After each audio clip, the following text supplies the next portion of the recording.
So last time we concluded by saying that every time we have a pre-sheaf, we can always associate a sheaf to it. And this association is pretty much unique. Pretty much meaning up to isomorphism. And one thing we failed to do last time was to look at examples of sheafification. So, for instance, one of the pre-sheaves we saw last time was the pre-sheaf of bounded holomorphic functions on C. And this is the sheaf of locally bounded holomorphic functions.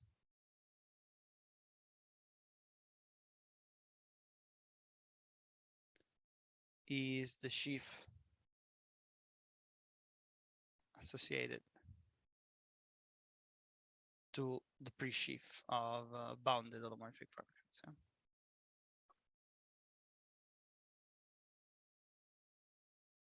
So as we said before, we can imagine this F plus, this associated sheaf, as a sheaf which is locally made of sections of the pre-sheaf. So this is what is happening here.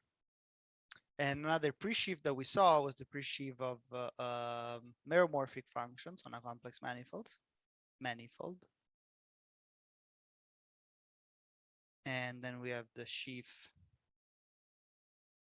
mx of meromorphic functions is the sheaf associated to m prime x. And if you remember m prime x, maybe just recall that m prime x of u is holomorphic functions on u modulus non-zero holomorphic functions on u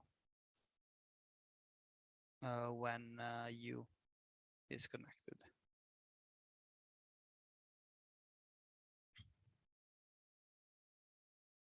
And this does not actually define a sheaf, only a pre-sheaf. But of course we can associate a sheaf to it with this procedure that we saw last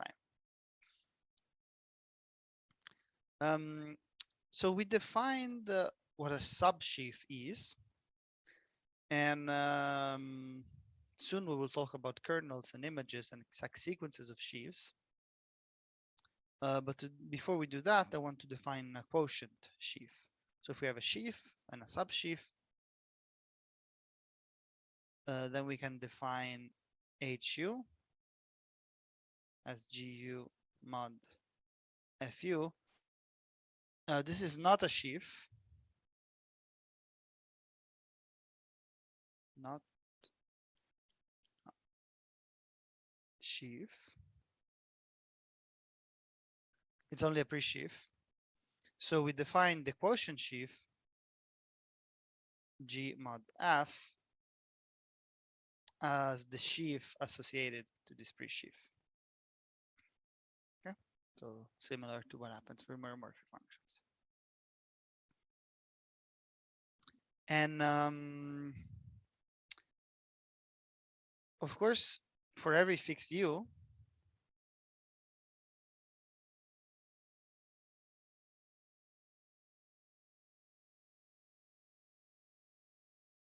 so for every fixed open set in the topology, this is exact, simply because it's a quotient of abelian groups. And since it's true for every u, it's also true if we go down to the limit. And therefore, what this is telling us is that if we take this sheaf, this abstract sheaf, and we look at the stalk over a point, this is the same as taking the quotient of stalks. Okay.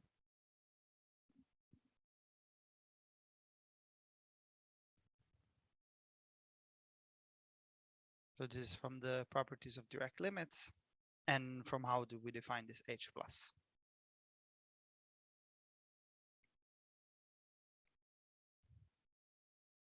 Okay, so the next thing we want to talk about is exact sequences.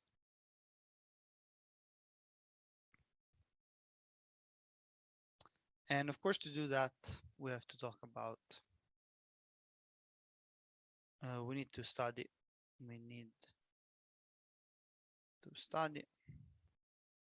kernels and images. Yeah. So by definition, if F and G are sheaves on the same topological space X, and phi from F to G is a morphism of sheaves, then we define the kernel of phi is the pre-sheaf on X, defined that the kernel of phi u, so kernel phi is the sheaf, and we have to apply to an open set. This is by definition simply the kernel of phi u. So when we have a morphism of sheaves, we can take an open set, and this gives them a morphism of abelian groups. So we take that, the kernel of that morphism.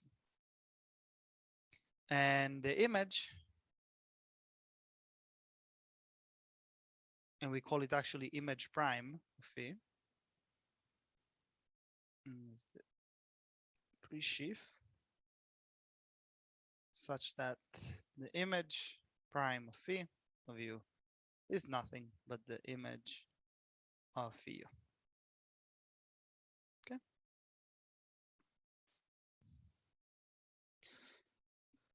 Now clearly, these are both sub pre-sheaves.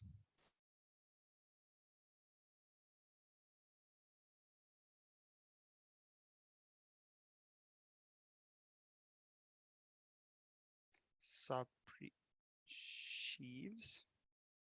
So they satisfy the first property of sheaves.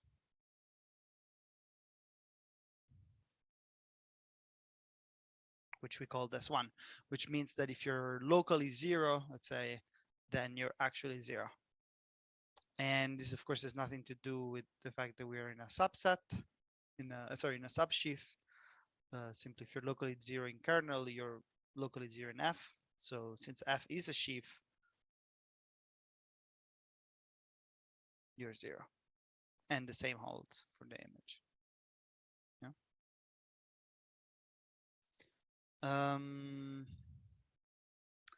But we're gonna have some bad surprises with S2. So to do that, we'll look at an example, which we actually looked at it before. So we had the derivation on the space of holomorphic functions on C.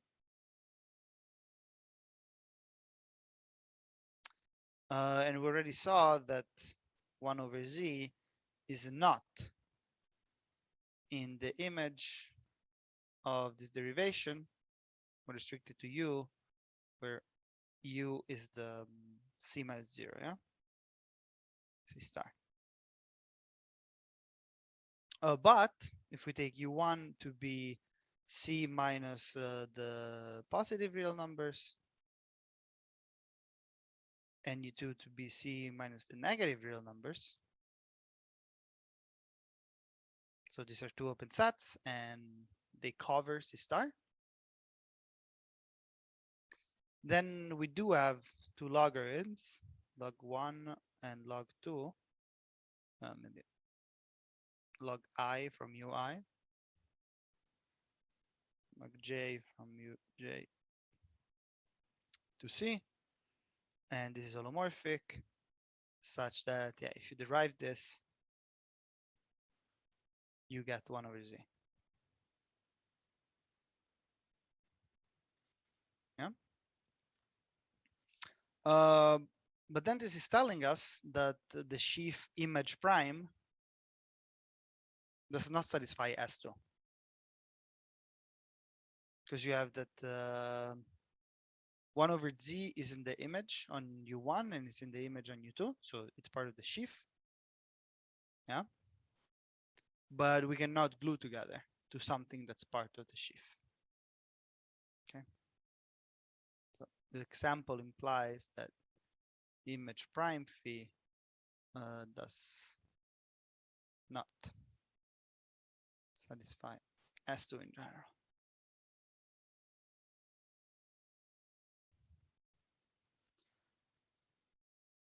But the kernel, and this is why we used prime here and not for the kernel actually is a sheaf.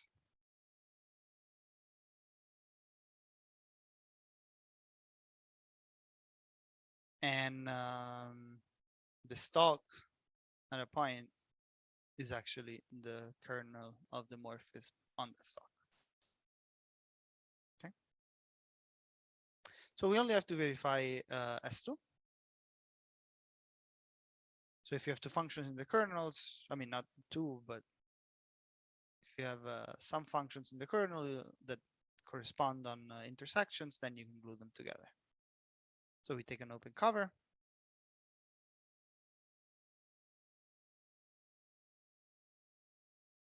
Of some set U.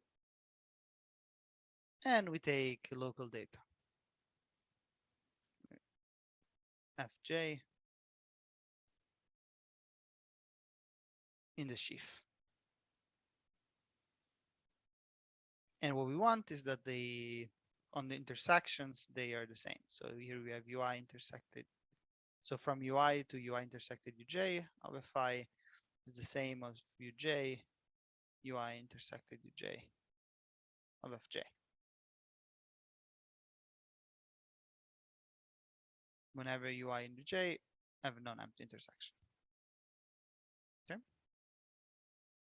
So now we want to prove that there is an F in this U, which restricts to this Fi, to this local data. So the F for sure exists because F is a sheaf. What we have to show is that this F is in the kernel as well.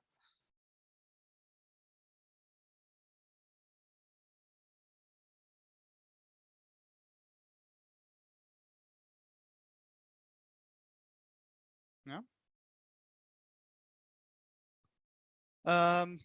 So now what we have to prove is that phi u of F is 0. But this is not too hard because we can just take the restrictions.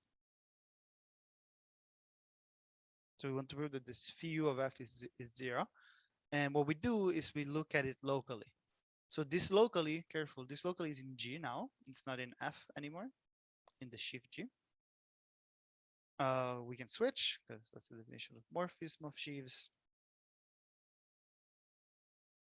And we know that this is nothing but Fj, and Fj was in the kernel, therefore this is 0.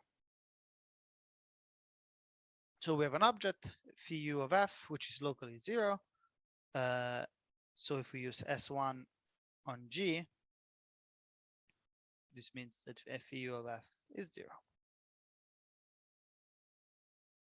Okay, so kernels like defined trivially, in a sense, like defined intuitively, are actually sheaves. So when we talk about the kernel of a sheaf morphism, we will actually mean the the open set-wise kernel. Okay. But for images, we'll actually do something a bit weirder. And we take the sheaves, take a morphism between them. The image sheaf is in phi defined as the sheaf associated to the pre-sheaf image. Okay. So being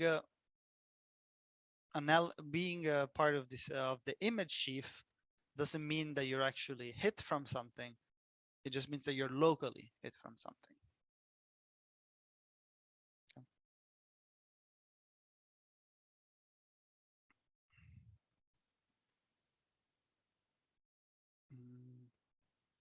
Quick observation.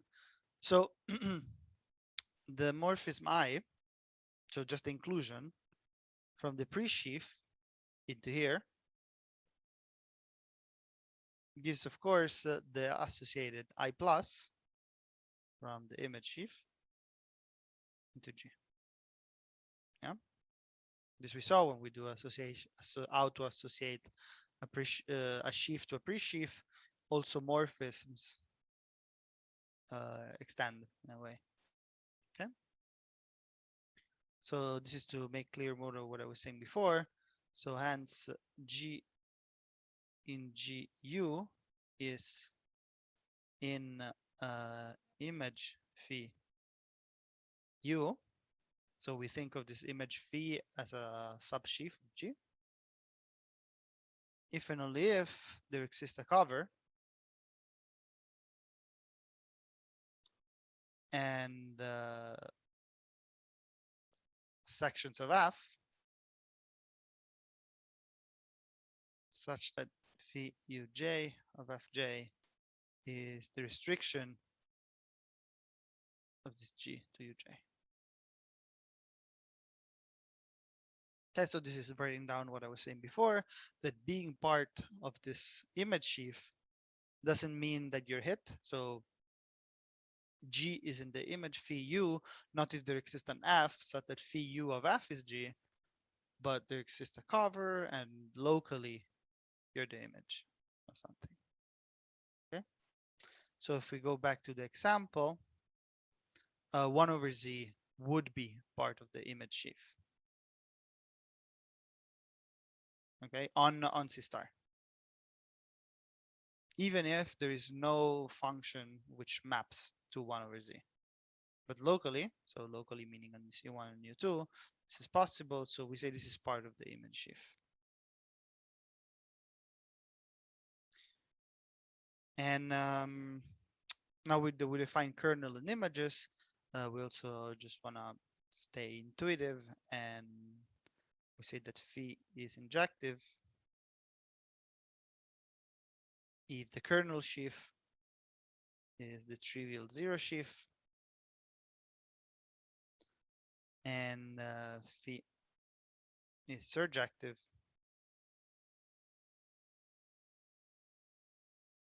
if the image sheaf is the all target sheaf. Okay.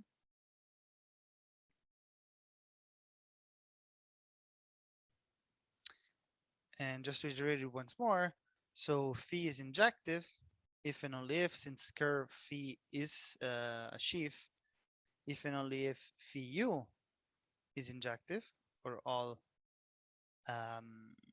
u in the topology. And this is true if and only if this is true at the level of stalks. So this is something we saw before as preparation to this chapter. This direction, okay, it's just the limit. Yeah, you just take the limit, but this direction we actually have to prove it. If a morphism of sheaves is injective on all stalks, then they're actually injective on all open sets. Okay, that's something we proved. But of course, subjectivity. For subjectivity, this is not true.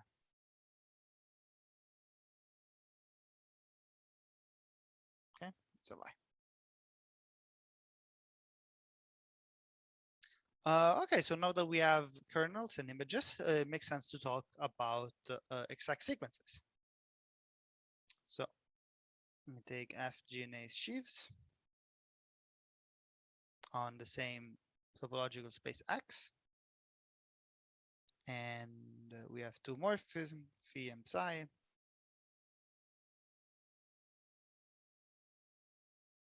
Morphisms. And we say that the sequence F, phi, G, phi, H is exact if the image sheaf of phi is the same as the kernel sheaf of phi. Okay, so what we expect.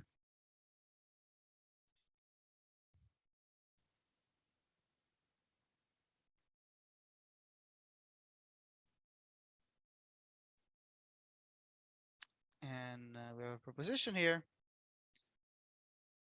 that luckily,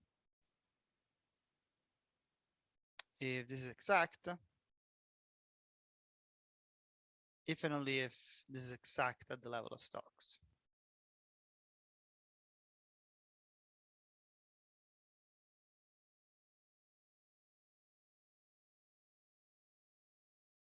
And of course, this direction is obvious.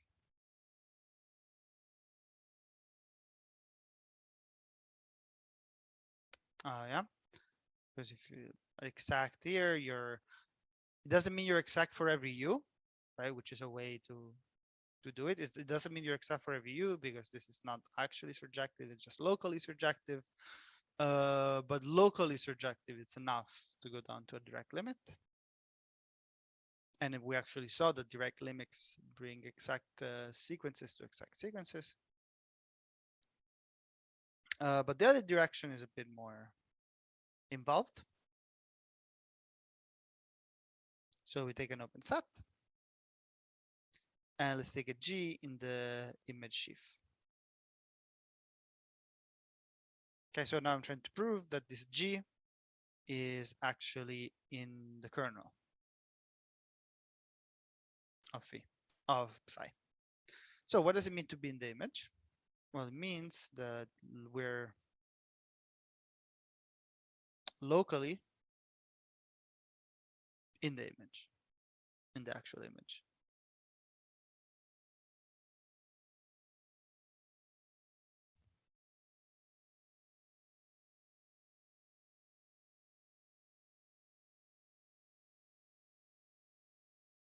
Yeah, doesn't mean we're in the image, but being in the image sheaf means you're locally in the image of the morphism of abelian groups. And okay, so now we know this part. We know that this sequence is exact. So Gx is in the kernel for every x. Yeah. But this means that locally, if these UJs are small enough,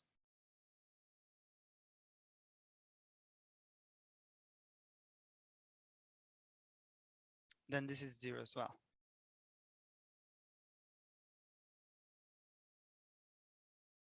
Small enough UJ. Yeah, because basically what this means is that for every x, so this is true for every x in you. So basically for every x, there is a local representative, right? Which is mapped to 0. So this is by definition of the direct limit. And the point is that we can take this local representative to be the restriction of G. Okay, and this UJ is for Markov, so there's only finally many, and we're happy. And of course, the point is that we might need to shrink UJ because this just says that there is some representative. So there is some open set V, but you can always assume that this V is contained in one of these UJs, and then you can just assume that this is UJ. But now that we have this formula, we can simply switch between R and phi as usual. So this you get R U Uj phi U of G equals 0. And this is true for every J. But now this is very nice because now we know that H is a sheaf. H is a sheaf. So in particular, we are using S1 for H because it's telling us that phi U of G is 0. If you're local 0, you're 0. Hence, we get that the image of phi is containing the kernel of phi. Okay, so this is one direction. So image of phi is in kernel phi. Vice versa. We take an element of the kernel.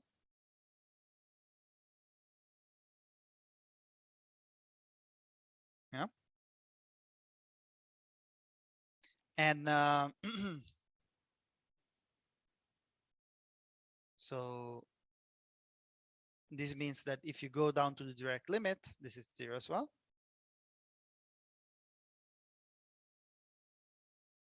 And now we again, of course, we use the fact that the sequence is exact at the level of stalks for every x. Oh yeah, sorry, here should have said for every x and x. This is exact at the level of stalks.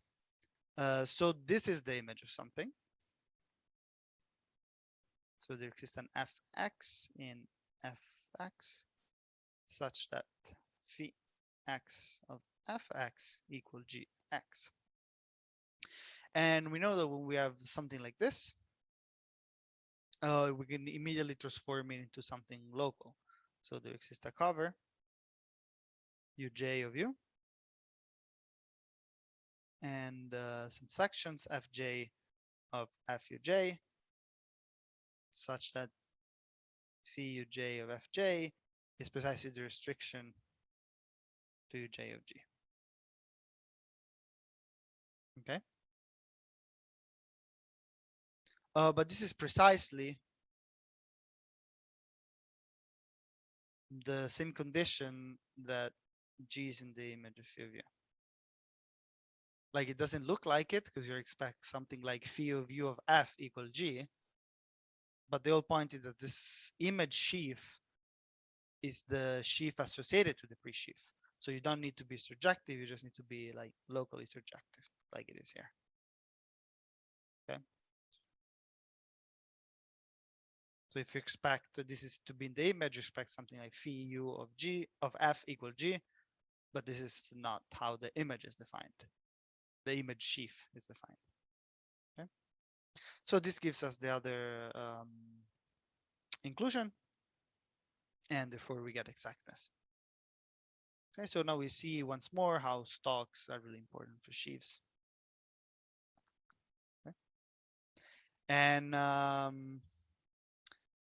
this gives us an interesting observation, which was not read true before. So we have that a map between sheaves. So this morphism with sheaf is surjective if and only if it is surjective at the level of stalks.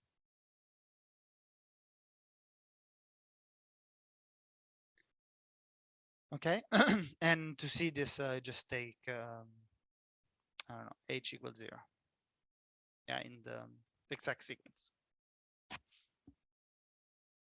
And you see, this is different from what we had before, because before we were not looking at morphism of sheaves, we were just looking at fu into gu is surjective for every u, if and only if maybe this was true for the stalks, and we realized that that was not true. No, stalk-wise surjectiveness. So maybe we will just write it, and this is not equivalent to fu, phi, but this is true for every x.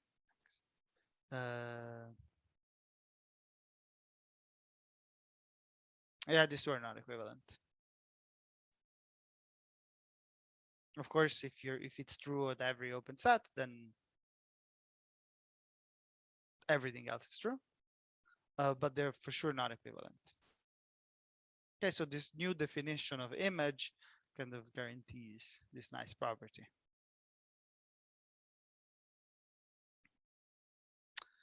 And now I want to define short exact sequences of sheaves, and they're precisely what you imagine. Short exact sequence, if it's exact at every step. Right? So we asked that phi is injective and psi is surjective, and of course kernel c equal image v. Okay. And if we look at what normally for other objects is the standard exact sequence, let's call it like that, the standard short exact sequence, so just the quotient, you think of f as a subsheaf of g, and then you take the quotient. But remember that the quotient here is not gu, like for every time you take a u, this is not gu mod fu, but is the sheaf associated to that. Okay, so it's not maybe not so immediate that this is an exact sequence of morphism of sheaf morphisms. Yeah. Because for instance, yeah, if you take a u, this is not in principle exact. If you apply the whole sequence to an open set, but if you go back at the level of stalks, remember that if you take the stalk of the quotient sheaf, this is isomorphic to the quotient of stalks. Yeah, so if we go back to the previous proposition that if you're exact, if you're exact at the level of stocks, then of course this is exact at the level of stocks because this is the quotient. Okay.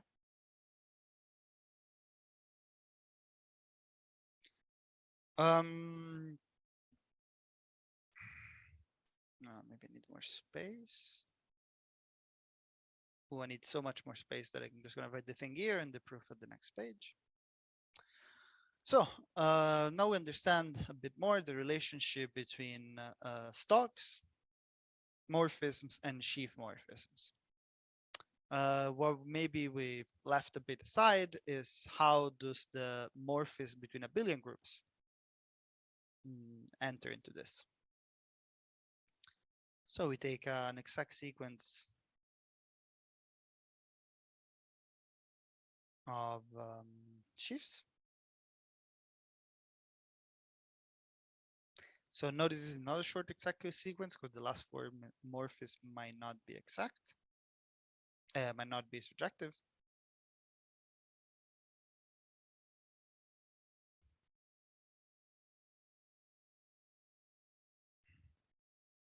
And if we apply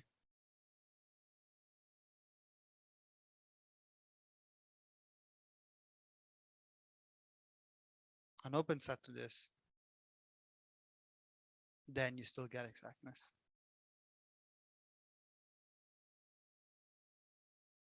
And so this is one more thing that's telling us that the real problem, let's say we're going from sheaf morphisms to abelian group morphisms, is really surjectiveness.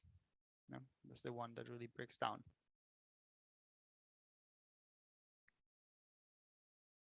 Okay, so to prove this,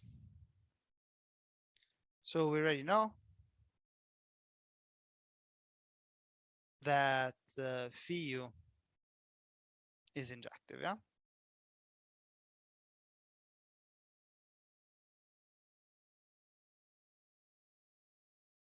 So this is, we know. It's also clear that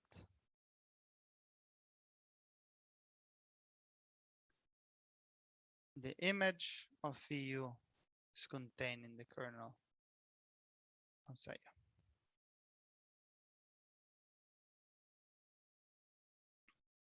Okay. The problem is the vice versa. I mean, problem. The maybe not so clear thing is to show that the kernel of phi u is contained in the image. So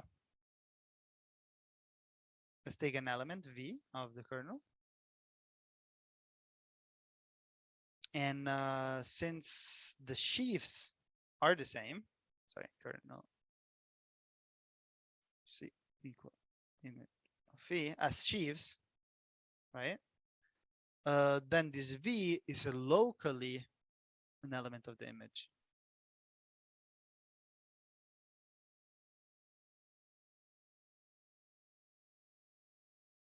So we have these wj's, which get mapped to v, basically.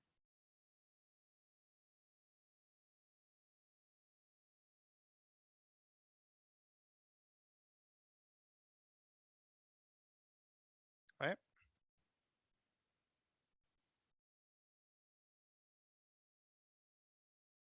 So basically what we're saying is that this v is in the kernel of phi u, but it's also in the image of, psi u, and it's also in the image of phi u, but this means being locally in the actual image, so in the images of abelian groups. So what we want to do now is this wj's is to glue them together to an element of fu, which hopefully will go to this v. Okay. So then we show that v is also in the image and we're done. So how do we glue them together? Well, we want to use S2. So let's look what happens on the intersections. So if uj and uk have empty intersection, non-empty intersection, we take phi on uj intersected uk of r uj uj intersected uk of wj.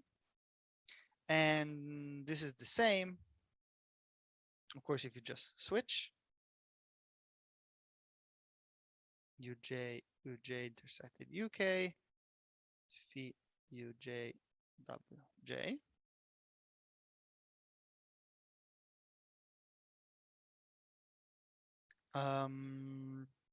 But this phi uj wj is just the restriction of v.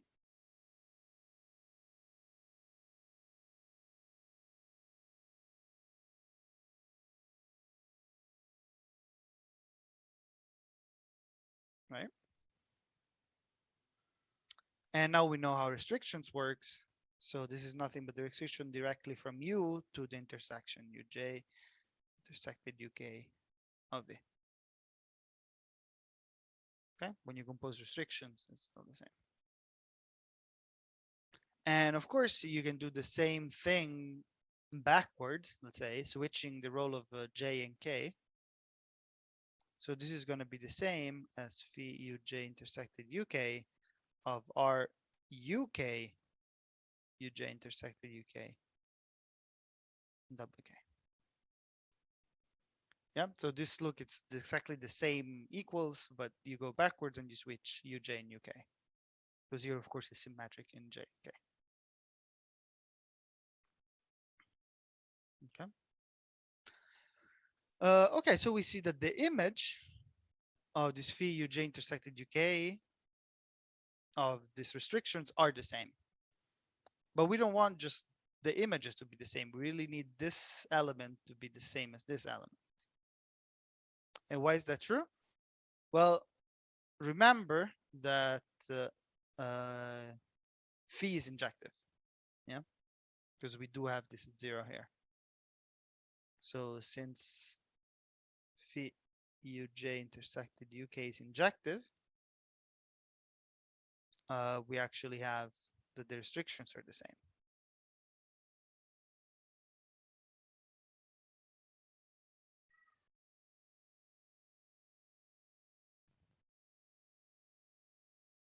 Okay. And now we're very happy because this means that we can glue them together.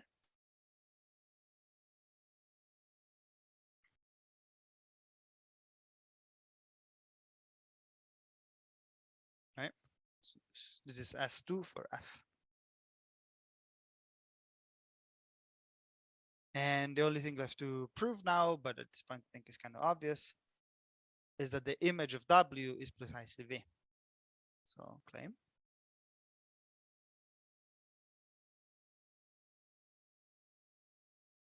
And now do we check this? Well, we'll just check it locally.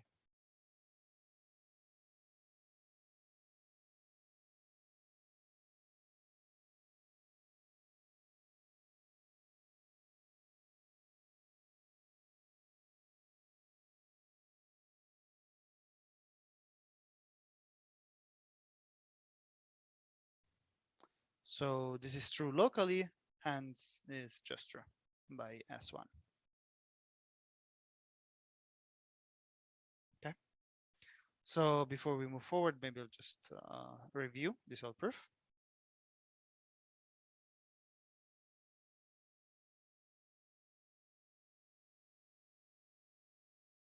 Okay. So maybe let's even start a bit backwards. So what we did so far was to define this image of a morphism of sheaves, not really as the open setwise image, but it's the sheaf associated to the pre-sheaf image prime. Okay, and this in principle can cause all sort of problems because then you don't have the very intuitive, I don't know, if this is exact, then FU, GU, HU is exact, right? We don't have this anymore in principle. But what we do gain from this new perspective is basically this proposition, is that exactness of a sequence of sheaves is equivalent to the exactness on the stalks.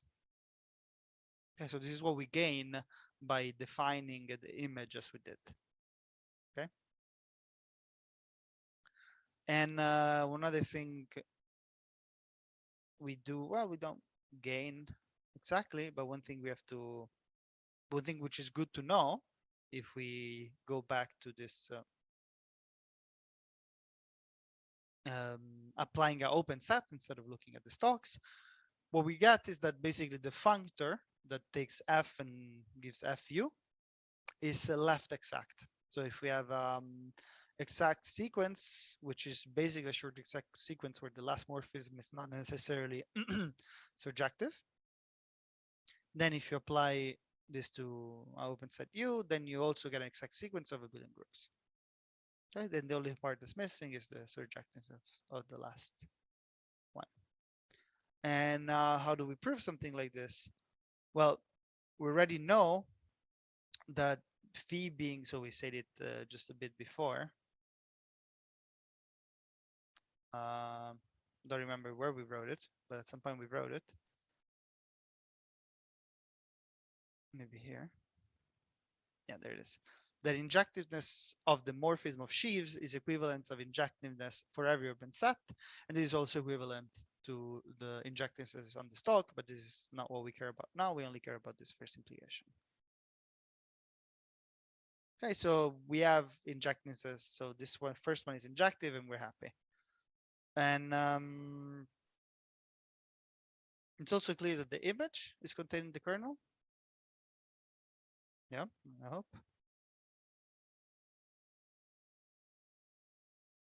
Because if you compose these two maps, psi compose phi, this is just the zero map. So even if you take it at the level of U, this is still the zero map. So you do get this inclusion, okay? So the only thing that's left to prove is that the kernel is in fact contained in the image. So we take an element in the kernel, and to be in the, so we know that sheaf-wise, these are the same sheaf. So this V is also in the image sheaf,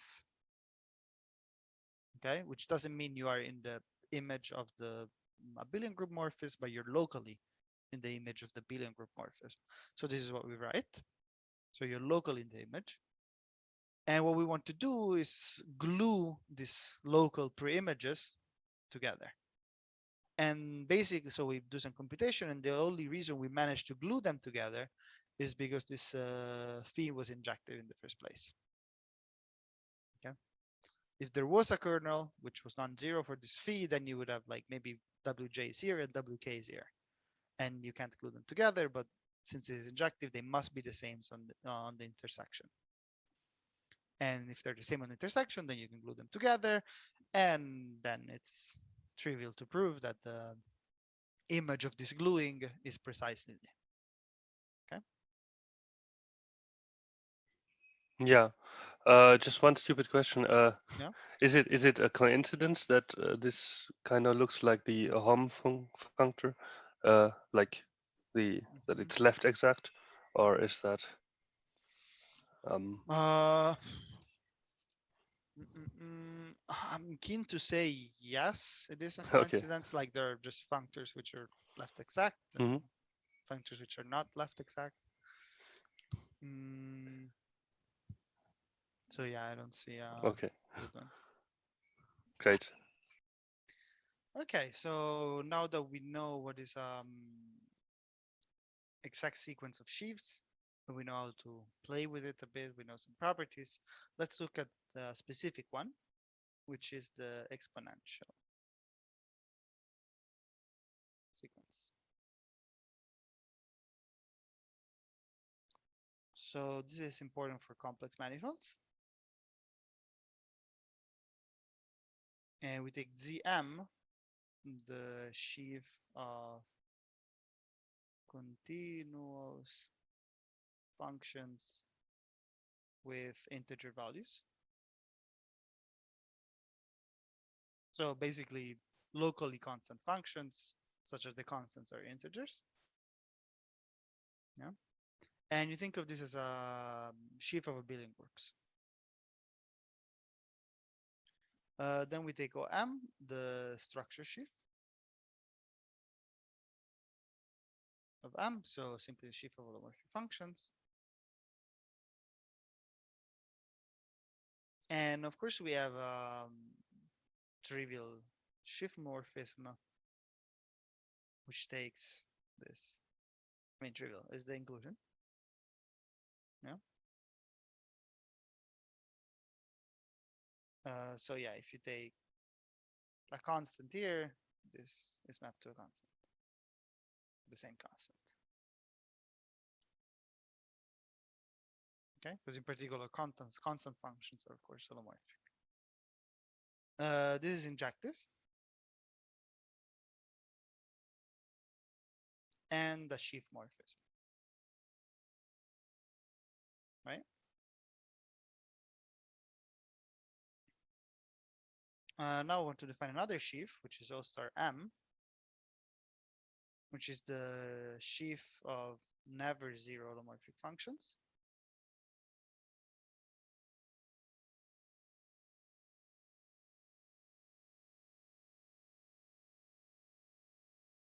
Yeah.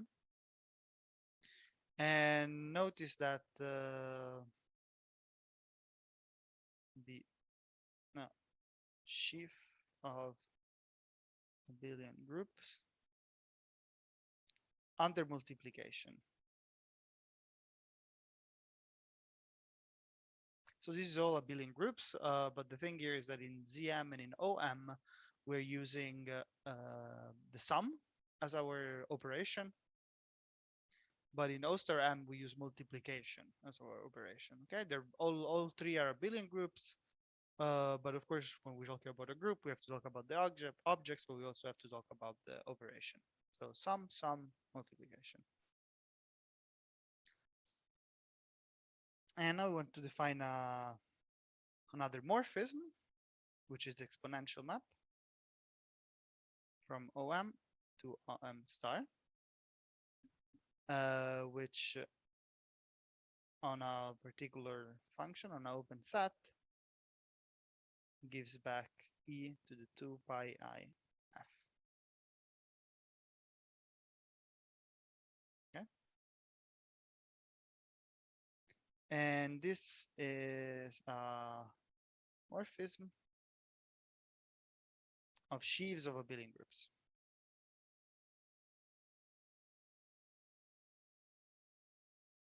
Of course, all the restrictions work fine because if you restrict f here, it's the same as restricting f up here. And we do have a morphism of abelian groups because f plus g, when you take the exponential, of course, becomes e to the pi 2 pi I f times e to the pi I g. And of course, an exponential is never zero, so it's well defined. Okay.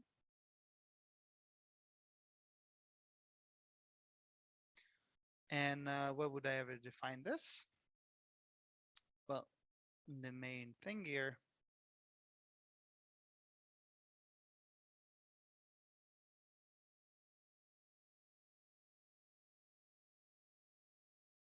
is that this is a short exact sequence.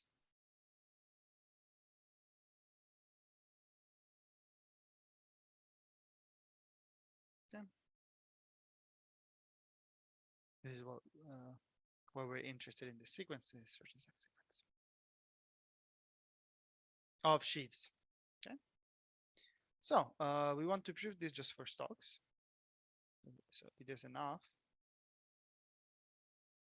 to prove that 0 x ix omx xx omx star 0 is exact.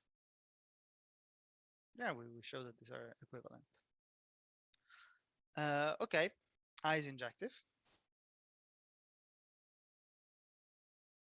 This is easy. And also the image of I is very easy to show. This is simply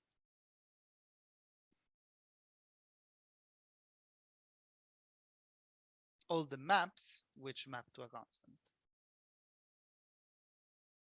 right? To a integer constant. So this is the collection of all such maps, yeah? These are maps.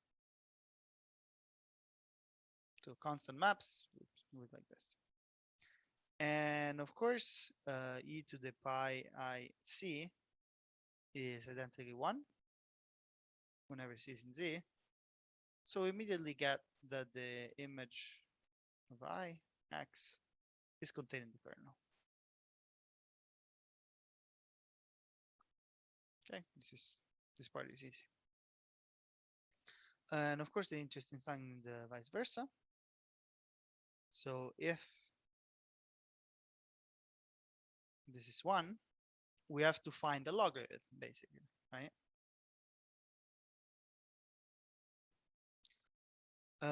So what we know is that this fx is locally represented by an element. So there exists a neighborhood of x and an f, oops,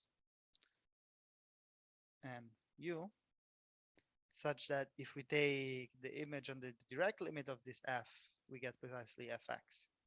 So this looks a bit weird notation-wise, but when I write this fx here, I just mean an element of the stalk. Okay, here I'm not taking f and then going to the limit. We don't have an f at this point. It's just an object in the stalk, and we call it fx. But what we know from how this direct limit is defined, that there is a representative. Okay, and we call it f, and now all this notation, it's the same. Okay, and of course, the same thing here is true for the representative. And up to shrinking it, we can assume that U is connected.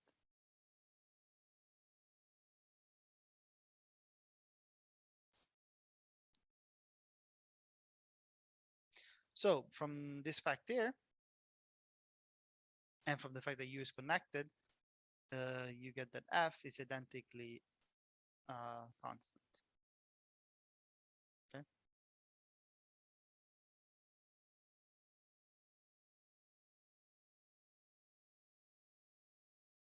So here we don't even have to find the logarithm actually.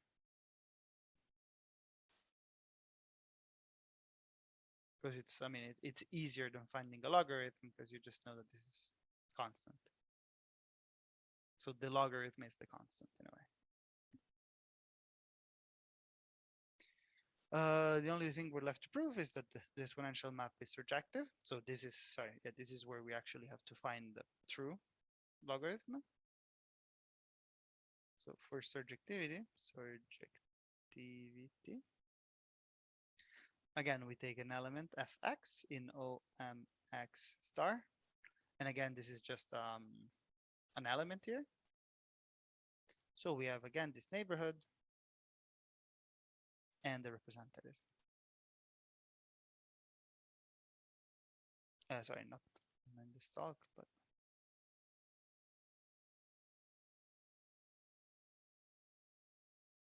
so what I mean here, again, is if I take if I take f and I look at its image under the direct limit, I get precisely this fx. And we can assume not only that U is connected, but that it's simply connected.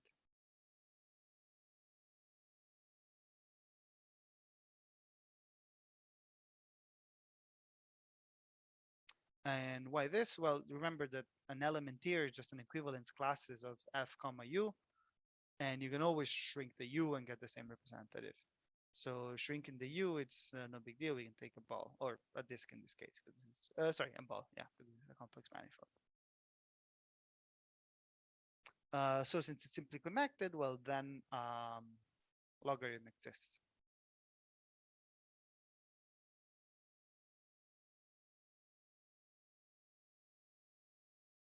Yeah, because we know on simply connected set logarithms that just exist.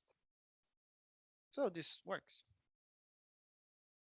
And we get that this is in fact a short exact sequence of sheaves of abelian groups. Maybe a short observation. This is also true. Yeah. Yeah, just one quick question. I was a little bit confused. We always just had um, that the map was continuous, and then we deduced that it's constant on Z. Is there some like do we have to be uh, connected? Oh, why do we need to be connected? Like here. So here we're just trying to prove that the kernel is the same as the image. Yeah. Yeah.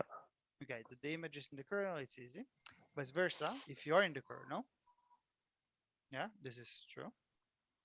This is Yeah, true. yeah, If you yeah. are in the kernel, we have a local representative, and then for this local representative, this is true.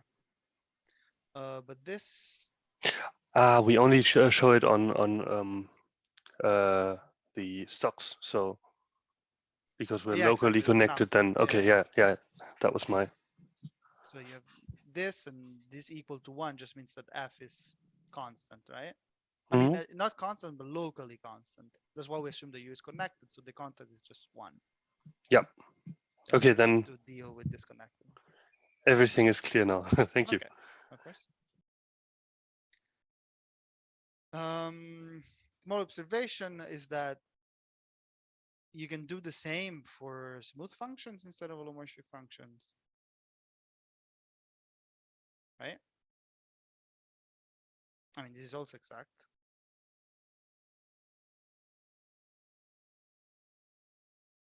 but it is less impressive, yeah?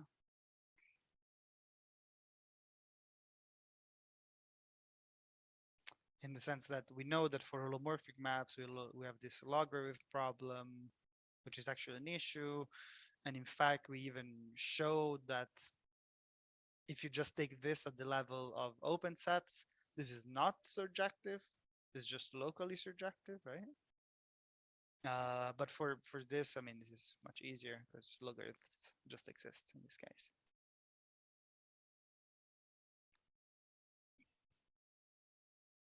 Mm.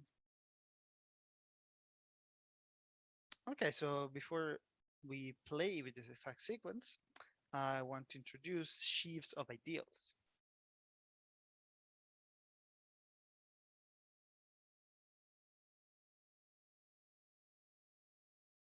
So let M be a complex manifold. I mean, now I'm going to use complex manifolds a lot. Of course, all this is true also for smooth manifolds, but usually trivial there or not as interesting. So M be a complex manifold, and we fix its structure sheaf.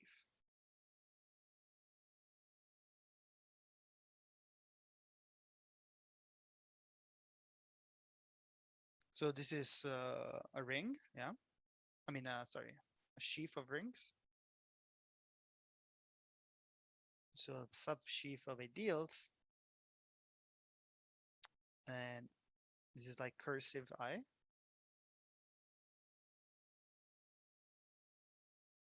So this is a sheaf such that uh, this is ideal for every.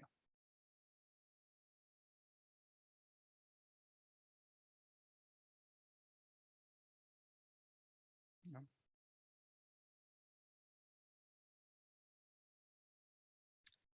And you know, when we have ideals, one thing that it's important is to know when they're finally generated. So we say that a sheaf of ideals is locally finally generated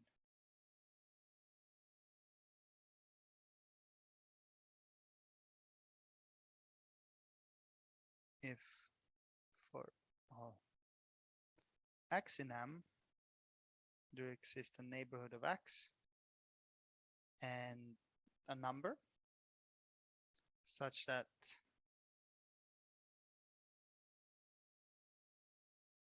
if you take just the sum of the structure sheaf restricted to you and you map it into the ideal restricted to you is an exact sequence of OM modules. So remember, every ideal, it's also a module over the corresponding ring. So finally generated just means this.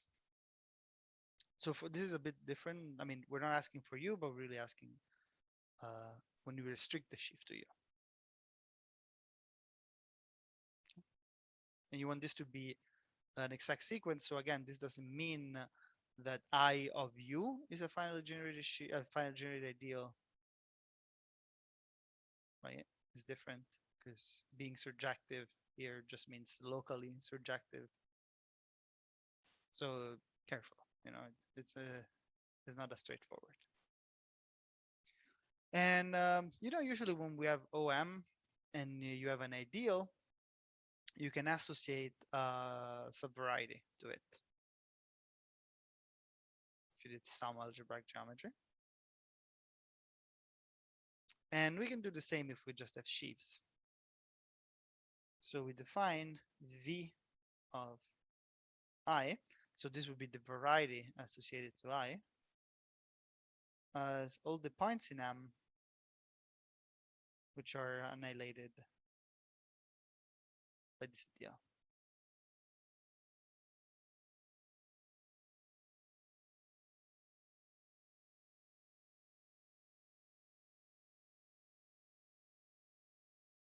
Oh, sorry.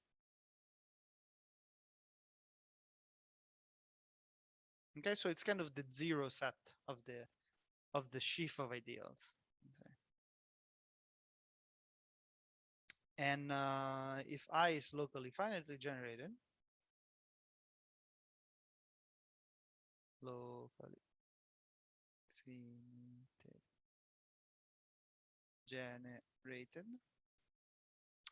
then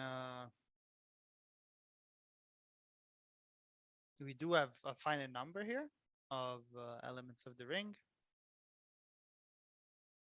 for a small enough neighborhood.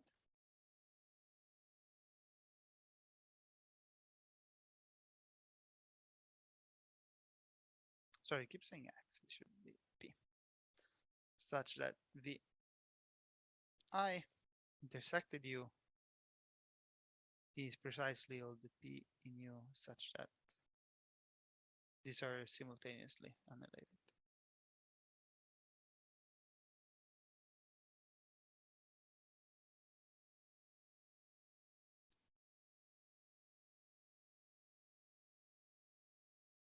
Okay, so being finally generated means that locally you're a submanifold. I mean, not necessarily submanifold, just subvariety.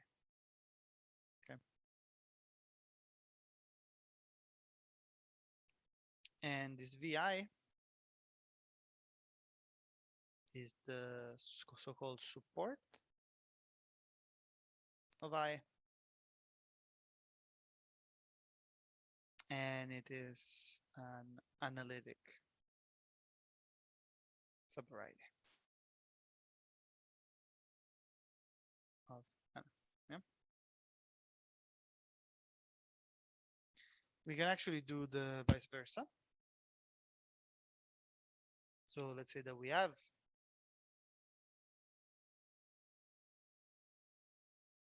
a regular submanifold.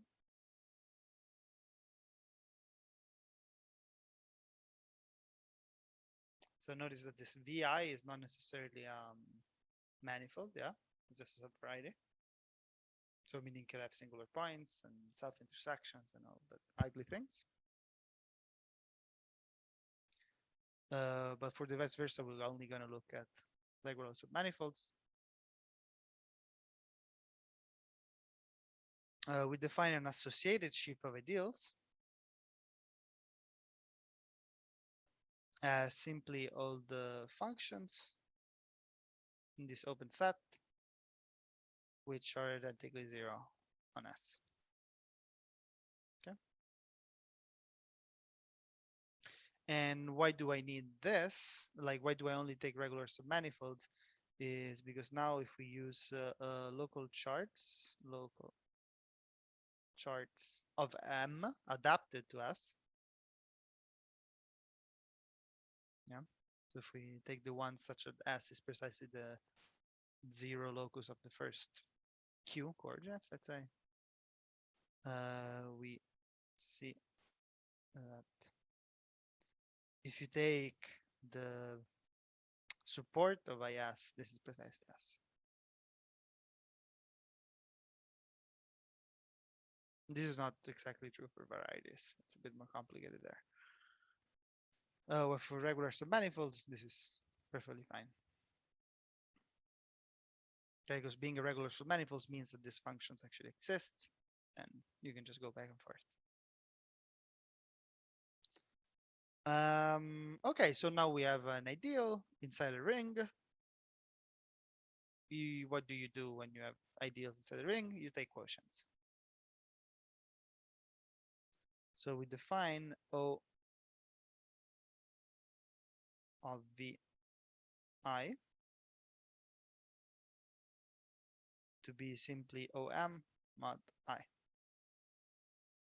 And remember, the quotient of sheaves is not OMU mod IU, but is the sheaf associated to that. Okay. And this gives us, of course, a short exact sequence.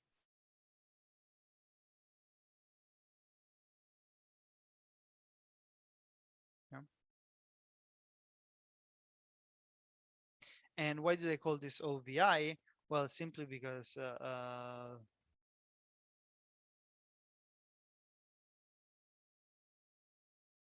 this is actually the structure sheaf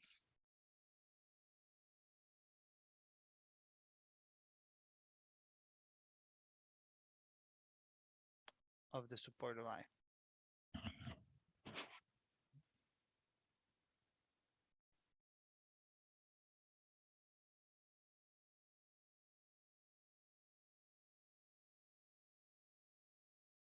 And if S is a regular submanifold,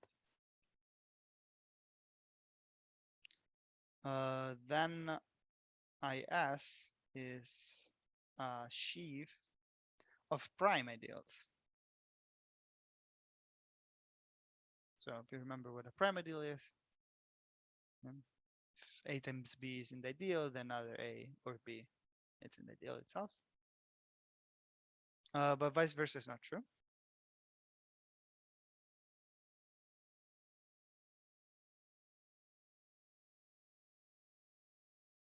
As an example, we take I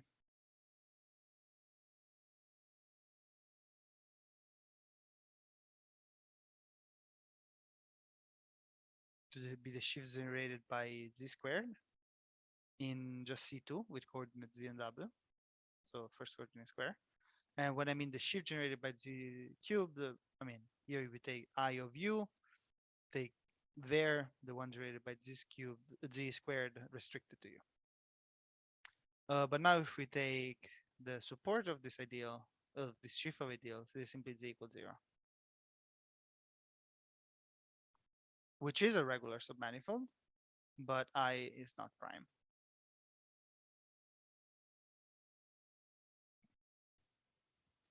Yeah, simply, of course, because Z times Z is in the ideal, but Z is not in the ideal.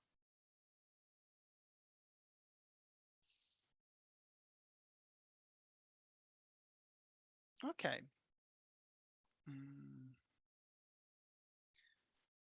So some time ago, we talked about effective divisors, quite some time ago by now. And this was something we associated to line bundles and to subvarieties. So there was this kind of trichotomy between line bundles, the effective divisors, and subvarieties of a complex manifold, codimension one subvarieties, right? And I promised that this was actually coming for something more complicated, which was the notion of Cartier divisor. And it doesn't need to be effective anymore now that we know some sheaf algebra. So, divisor sheaf. So we take M to be a complex manifold.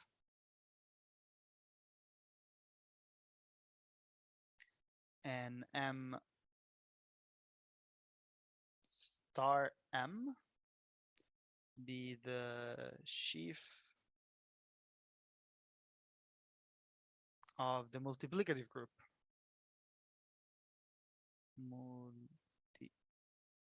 multiplicative group of meromorphic functions.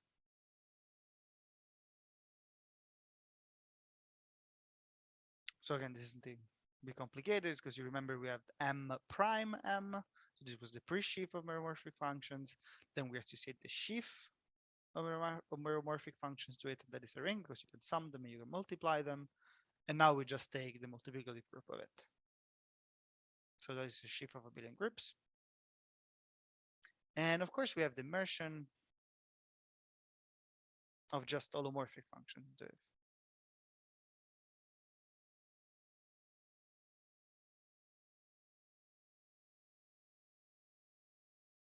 No? And the sheaf of divisors is what we call its quotient.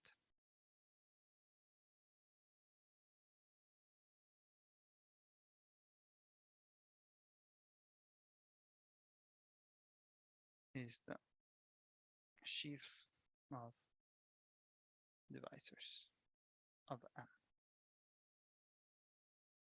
Okay. And a global section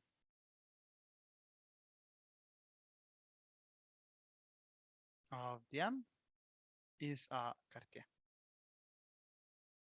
divisor.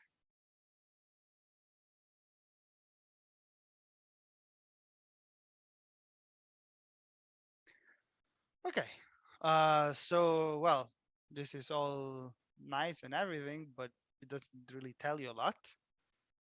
You're like, oh, okay, yeah, so I have an element here. So what is a Cartier divisor in the end? They're like, oh, okay, it's an element of the quotient, but this is not even a meromorphic function defined everywhere, just something that is locally defined as a meromorphic function. So let's just take a breath and see what is a Cartier divisor and what does it give us.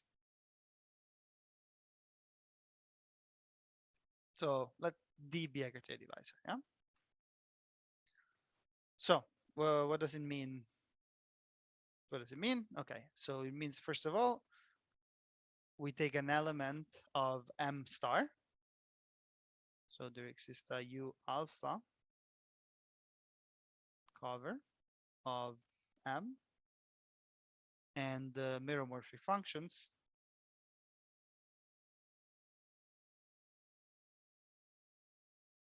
F alpha mod G alpha in M star U alpha, such that the divisor at a point Y is, well, is not this, but is the equivalent class of this.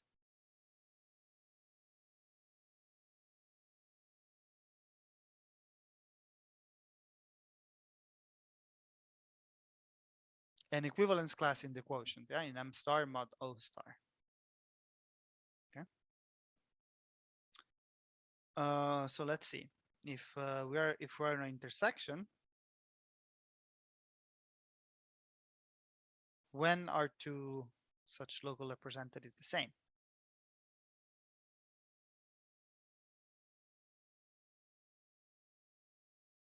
Well, they are in M star modulus O star. So what we need is that this differ only by an element of O star. Okay, so if and only if there exists F alpha beta in O M star, U alpha intersect the U beta, such that F alpha G alpha is F alpha beta F beta G beta, right? So if we take a divisor, this is locally represented by these elements, and this must be true, yeah, on the intersections, because this is the same divisor. So what we have is a collection of these F alphas over G alphas and the F alpha betas, such that this is true. But now we realize that the collection of F alpha betas satisfies cycle identities. Yeah, it's a never zero function in the intersection. And well, what does it say cycle identities? Well, of course, it's alpha is equal beta, then f is just f of alpha is just one. If you switch alpha and beta, then you get that f alpha beta is 1 over f beta alpha. And here, if you change again with some gamma, everything works. Okay. So what? Well, now we have something which satisfies cycle identity. So it defines a line bundle, holomorphic line bundle, which we call D. Okay.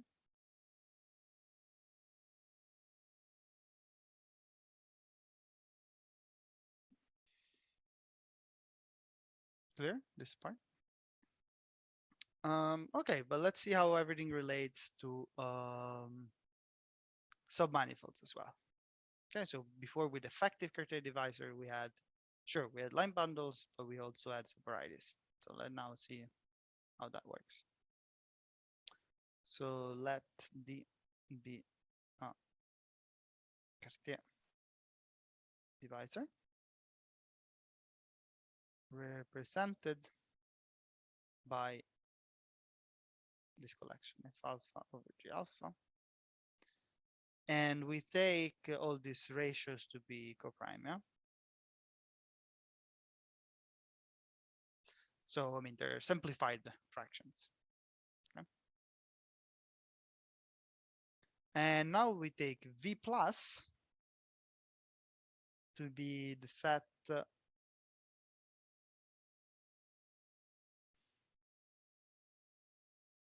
where this F alphas are 0, and V minus to be the sets where G alphas are 0.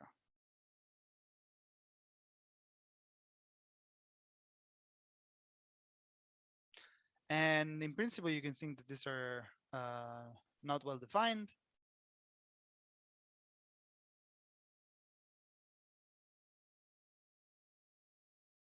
Because, okay, if you're on a U alpha intersected U beta, maybe F alpha is 0, but F beta is non-zero. But actually, thanks to this formula here, yeah, if Z is in here and F alpha Z is 0 if and only if F beta of Z is 0. Okay, so this is well defined. And the same also for G. So now V plus is an irreducible, is a hypersurface. Sorry.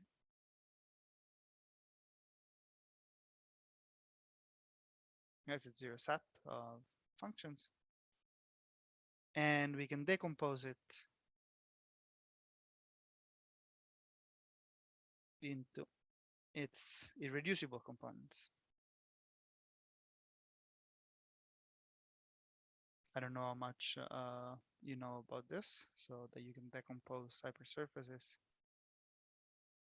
into its irreducible components.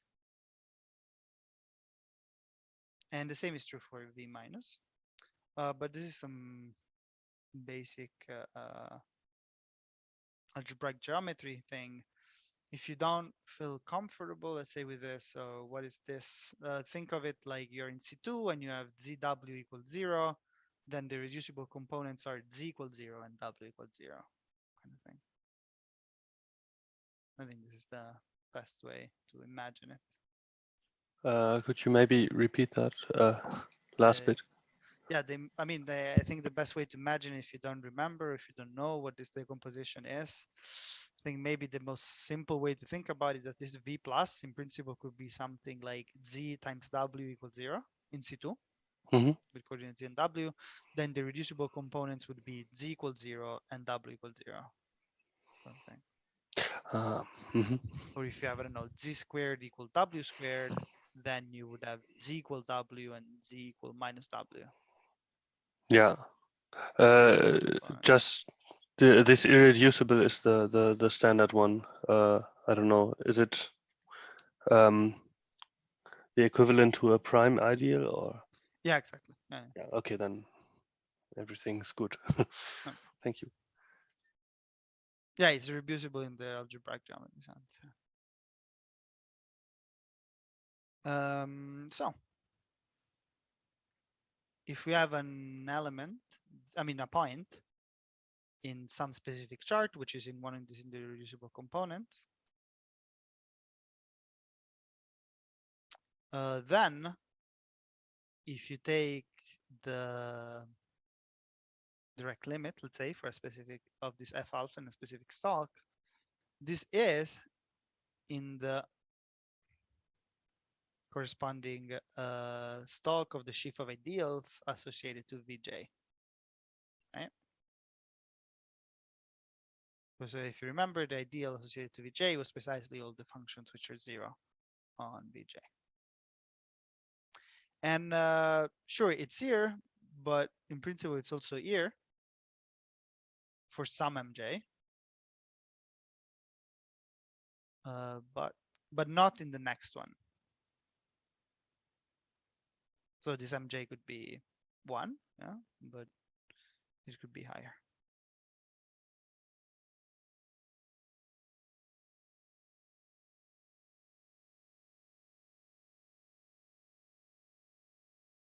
So Mj greater or equal to 1 in the sense that, okay, we are in this ideal, perhaps we are in some higher order ideal. So you should think of this as what's the degree of the 0 there. So for instance, the function z has degree 1, the function z squared has degree 2, z cubed has degree 3, etc., etc. And we write, so when this is the case, we write d equal, this is a formal sum, mj vj plus minus the sum of nj vj minus, where mj are the ones coming from here and nj's are the ones coming from g for the same thing. This is a formal sum. Formal sum just meaning that we read this thing, we're summing varieties, so it doesn't really mean anything. Just think that, I mean, if you want to be formal, just think this Vj plus and Vj minus as the free generators of an abelian group. Okay.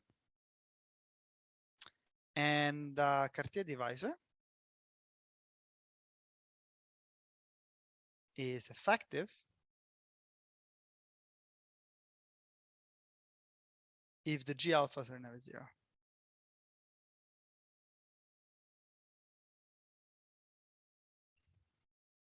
And for every alpha.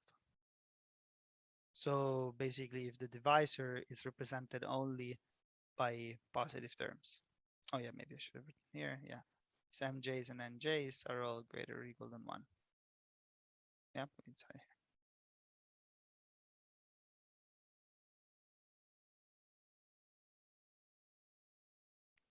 Okay. So how do we think about these divisors? Well, the divisor is identified by the places where it is 0 and by the places where it is infinity, in a way. And not only that, but also by its order. So its order of 0 and its order of infinity. Okay. And the ones we saw before were the ones that only had zeros. But now we're kind of taking these combinations. So maybe let's take the case of dimension 1. So if M is a Riemann surface, so complex dimension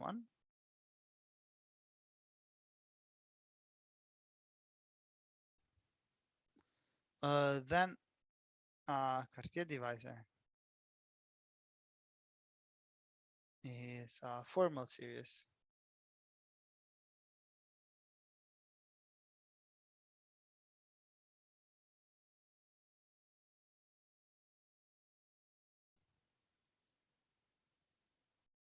Of points, basically. So your elements now are points, And this could go to infinity, of course. So it's a formal series. I mean, it's not a formal sum, it's really a formal series.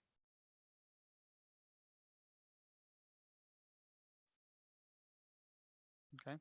And yeah, if say this equivalence class f alpha over g alpha determines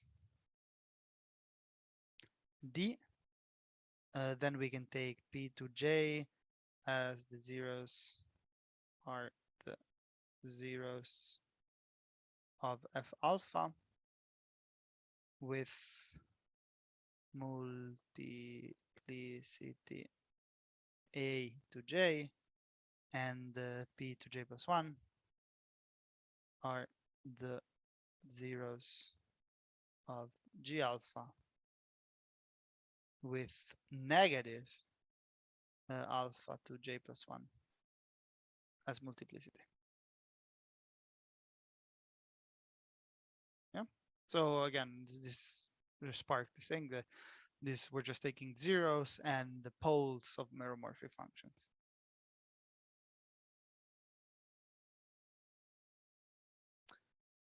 Okay.